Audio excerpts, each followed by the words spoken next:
We are at Big Grove in Iowa City. We're here with the fellas from Big Grove and some visitors to town from 5 cities in Bettendorf. And we're here because you guys are doing a collaboration. Collab Day. Now this is a collaboration that you're doing not only with 5 cities, but there are other breweries, other Iowa breweries involved, right? Yeah, so we've had a beer series we've done for several years now called the Hopocalypse, and it involves 6 new beers where we kind of push the limits of hops and how we use them.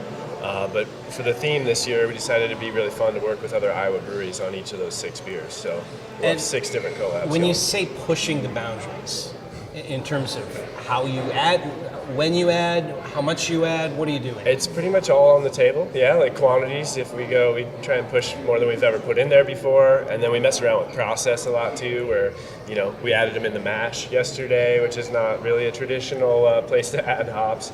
And then the dry hopping, we're usually experimenting with some new varietals as well. Do you feel better experimenting when there's somebody else signing their name on the paper? Yeah, that's... Where it's like, if it doesn't work, easier. Yeah, 5 cities fault. It was their fault. The guys at 5 cities wanted to do 12 pounds per barrel, so... The nature of collaboration, because it's so unique to craft beer, right? Like, Adidas and Nike are never going to get together to make a cool sneaker, right? Coke and Pepsi are never going to say, why don't we get together on a super cola? You are sitting at the table. You're friends, you're colleagues, but technically, I suppose you're competitors. Although you don't ever view it that way, do you? No, I mean, I think we're kind of fighting the same fight a little bit. A lot of us are pretty small breweries. Honestly, Big Grove's probably on the larger side now in Iowa, but I mean, as everybody's kind of trying to find their way to get ingredients and just learn process, I mean, we all like to work together on that. And swapping stories and different techniques and stuff you haven't thought about before.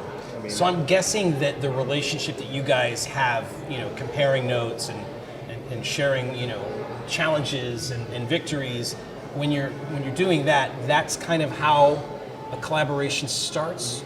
Or you're not just calling someone out of the blue saying, "Hey, I'm a big deal. Let's work together." Well, right? That's what they did. They I said, hounded Andy pretty hard to do this. I mean, usually I think we're drinking each other's beers and kind of enjoying, different profiles, and maybe, hey, Kurt, I really like this IPA. What did you guys do to that? And kind of learning from each other that way. Is it a matter of finding a brewery whose profile complements? Do you want it to be different from what you do? Do you want it to be similar? I mean, I think both ways, where maybe you have, if we both like hoppy beers, we both have kind of different approaches, but we both make good hoppy beers, then we might kind of share that information. But also if you had, these guys do some really cool barrel-aged sours. We had a Saison from you guys recently, the Cucumber Saison, so not something we've ever messed around with. So that's a really fun thing to learn from them about as well. So there's a comfort level though, when you're getting in bed, for lack of a better term, with somebody else. You have to know who they are. There aren't any one-night stand collabs, right? Yeah, I mean, I think it's usually like a mutual respect of each other's beers. You seem like you're into the idea of a one-night stand collab. I was going to say something about a safe word. But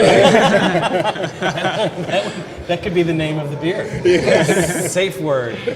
So when you decide, okay, we have our thing, you have your thing, we like what you do, we're fans of yours, you're fans of us. So then you get to the nuts and bolts, and I guess this is where I ask where the rubber meets the road kind of question. Like, how does it start from there? Once you've agreed in principle that it would make sense to jam together, where do you go next?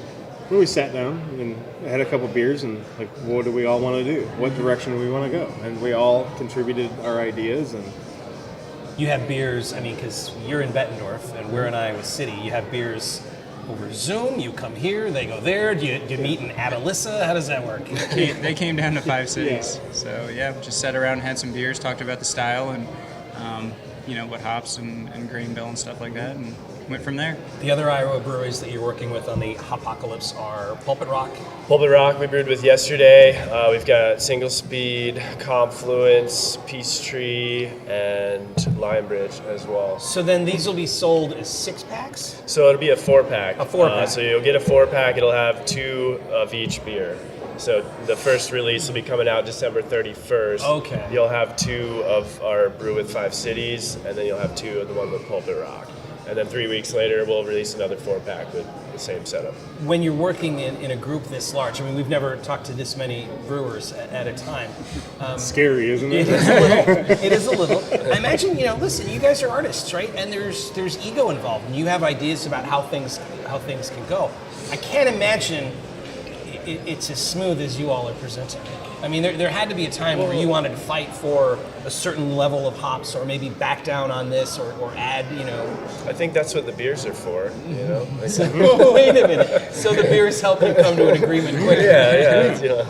That's So, good. but yeah, I mean, you kind of go back and forth on a few things of what you think might work and won't work, and I mean, we know our brew system. They don't know our brew system all that well, so we might kind of offer some feedback of like, well, that doesn't work very well for us, so we might have to maybe not do that just because it doesn't work great on our brew system, kind of thing. So is that a matter of figuring out the math, or when you say the brew system is different? Well, yeah, it definitely could be the math, like how much, if we're trying to do a high ABV beer, we're actually in a pretty good shape for that. Our system, we can make a pretty high ABV beer without too much struggle. So that was the direction that we actually talked about going, and that's what we're pursuing with this beer. We're going to push it up to hopefully 10.5% ABV. So 10.5%. This is going to a lot of hops. I'm imagining IPA then, right? yeah, oh yeah. And when you're getting the recipe and you know how it's going to work, how do you divvy up who does what? I mean, I would say it generally kind of falls a little bit more on the host brewery, just because you know your system, you know what ingredients you have available. So, I kind of, when we got together, I had a list of a lot of the hops we had available, and kind of, we had some loose parameters of like, hey, it's going to be an IPA on some level, and then from there it was kind of open, and a lot of feedback from these guys kind of influenced the rest of the recipe. Die Hard is not a Christmas movie, but I understand what you're doing, and we can get into this a little bit later. It's in my top 1 of Christmas movies. It's your all-time favorite Christmas movie. It's my top 1.